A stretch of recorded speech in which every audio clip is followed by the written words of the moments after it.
Bonjour et bienvenue dans la classe de Catherine et Marc-André. Bonjour! La vidéo d'aujourd'hui est pour vous aider à instaurer un système de travail à la maison pour un enfant ayant un trouble du spectre de l'autisme, aussi appelé TSA. Dans le fond, cette méthode-là qu'on vous présente a fait ses preuves avec la grande majorité des élèves que nous avons dans notre classe au quotidien. C'est pour ça qu'on vous la partage. L'importance d'un système de travail est d'aider l'enfant à avoir une structure qu'il connaît, qui rend son travail prévisible. Avec un système de ce genre-là, votre enfant sait rapidement ce qu'il doit faire, comment il doit le faire et combien de travaux il va devoir faire.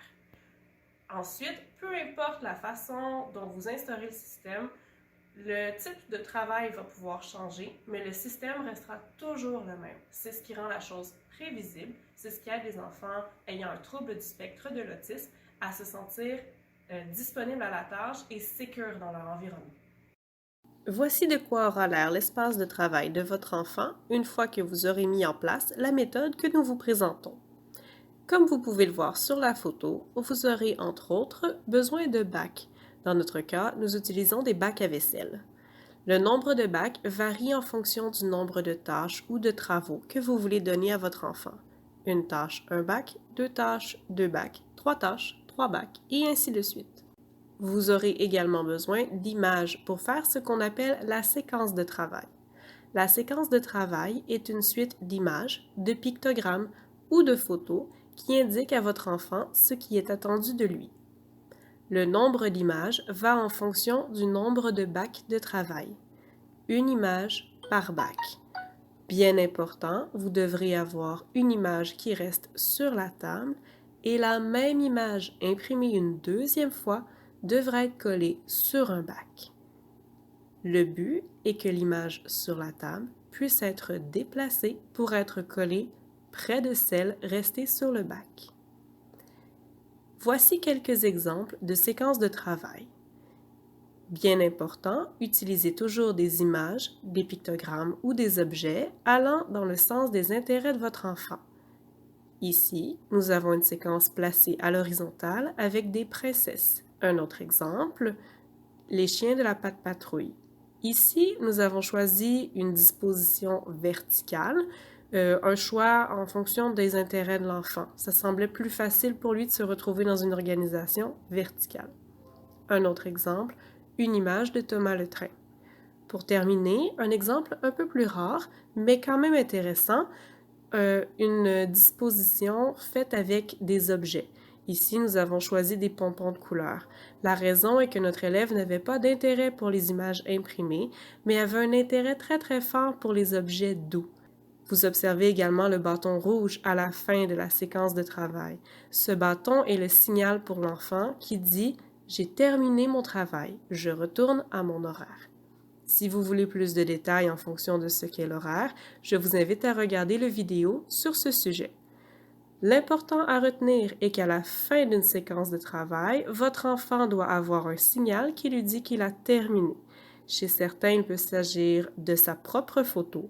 Chez d'autres enfants, on retrouvera plutôt un pictogramme d'horaire et dans le cas ici présent, un objet que nous avons entraîné qui signifie l'horaire. Maintenant, allons voir comment le tout se passe dans l'action. Il prend le pictogramme de la première tâche et le colle sur le panier. Il fait la tâche du premier panier. Lorsque la tâche est terminée, il la range dans le panier et range le panier à sa place. Il retourne à la séquence de travail et prend le deuxième pictogramme qu'il colle sur le deuxième panier. Une fois de plus, il fait le travail demandé, range la tâche dans le panier et remet le panier à sa place. Il retourne alors à sa séquence de travail, prend le dernier pictogramme associé au travail qu'il colle sur le troisième bac. Il fait le travail demandé, range la tâche dans son panier et range le panier à sa place. Sa séquence de travail étant terminée, il prend le pictogramme horaire. Lorsque vous débuterez dans l'instauration du système de travail, il est tout à fait possible que votre enfant présente certaines réactions.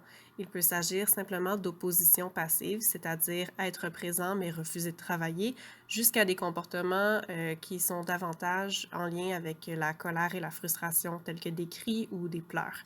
Nous savons que ce n'est vraiment pas une situation facile à gérer pour un parent de voir son enfant se mettre dans un tel état.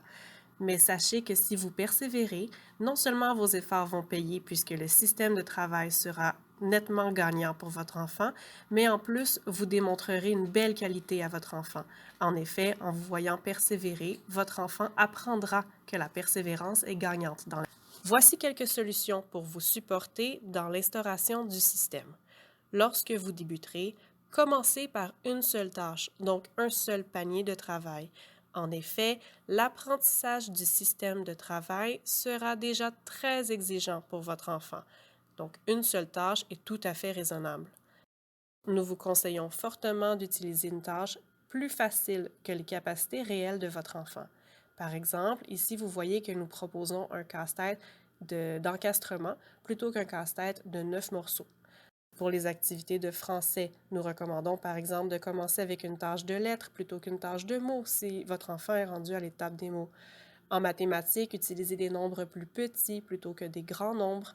Dans les tâches de motricité, allez pour une tâche d'insertion qui est plus simple que ce que votre enfant est capable de faire. Ainsi, le travail ne sera pas d'apprendre une nouvelle tâche, mais bien d'apprendre le système.